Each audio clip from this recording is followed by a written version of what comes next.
Hey, what's up, guys? We are officially in the recession despite the fact that stock market is going up. In this video, I will explain why we are in the recession. Then we will take a look at the Warren Buffett's sneaky response when he was asked about the current state of our economy and US dollar default.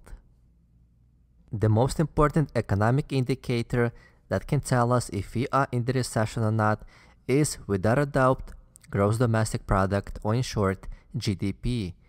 GDP usually grows between 2 to 4% a year on average. The current economic slowdown caused by this recent illness has worried many people that we entered into recession. In the first quarter of 2020, US GDP dropped by almost 5%.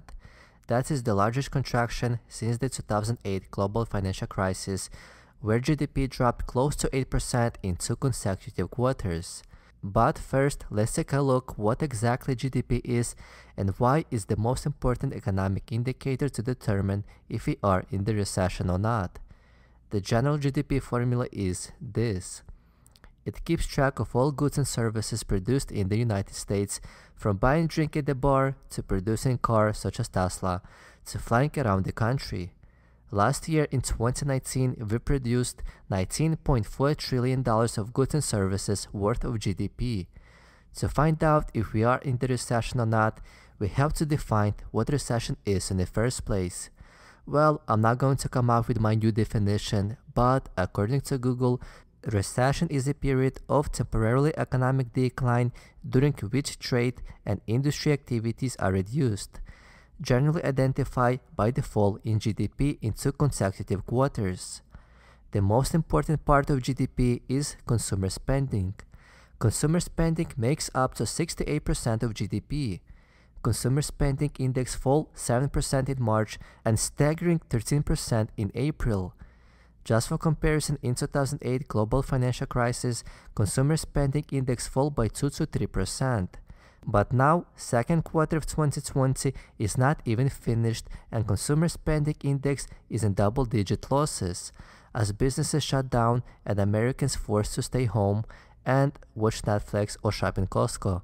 Well, I don't know what you guys do there, but that's what I do.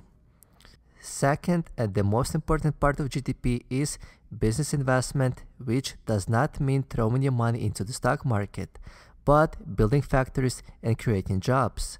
What it does, it creates productivity gains.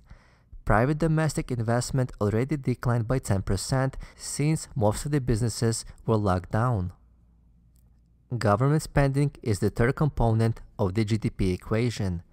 Government spending continues to rise during the first quarter of 2020 and is going to skyrocket in the second quarter of 2020 as printing press was turned on a full speed and helicopter money was thrown left and right.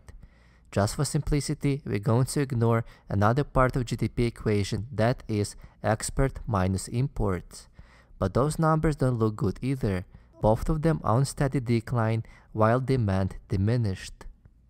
So, in simple language, GDP in the first quarter dropped by 5% and in second quarter GDP is projected to drop by more than 40%.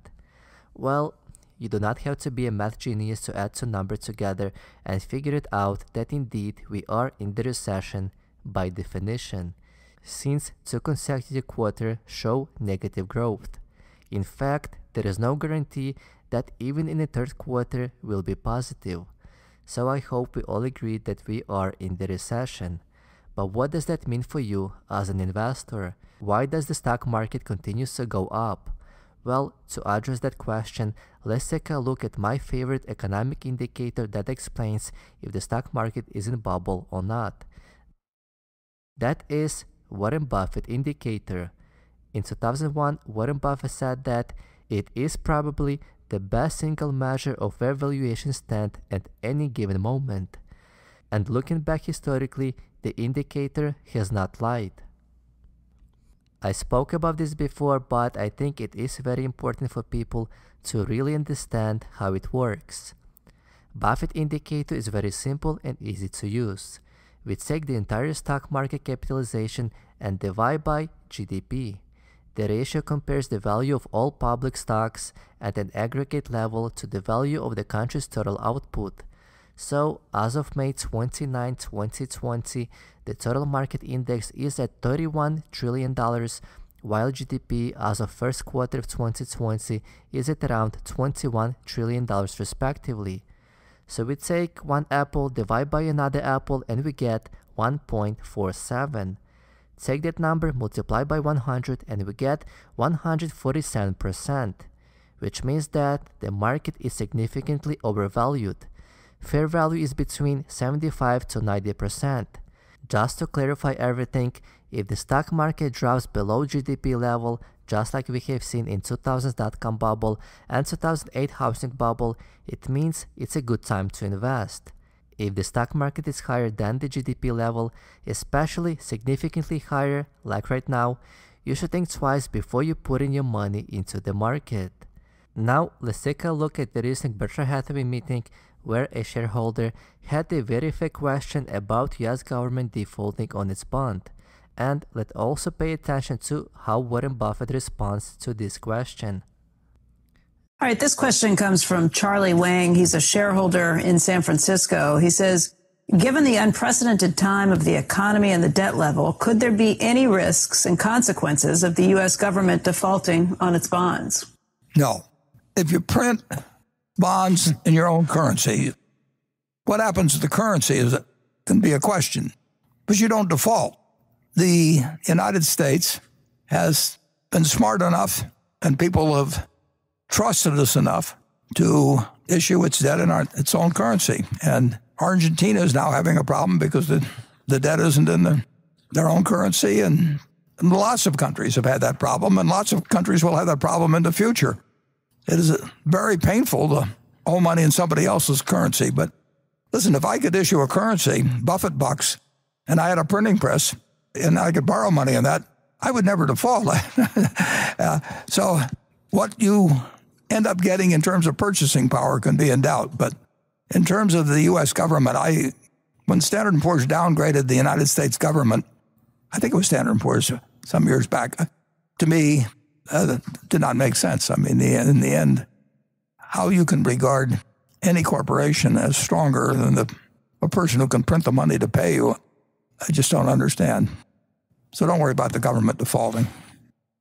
I think it's kind of crazy, incidentally, this should be said, to have these limits on the debt and all of that sort of thing, and then stop the government arguing about whether it's going to increase the limits. We're going to increase the limits on the debt. The debt isn't going to be paid. It's going to be refunded.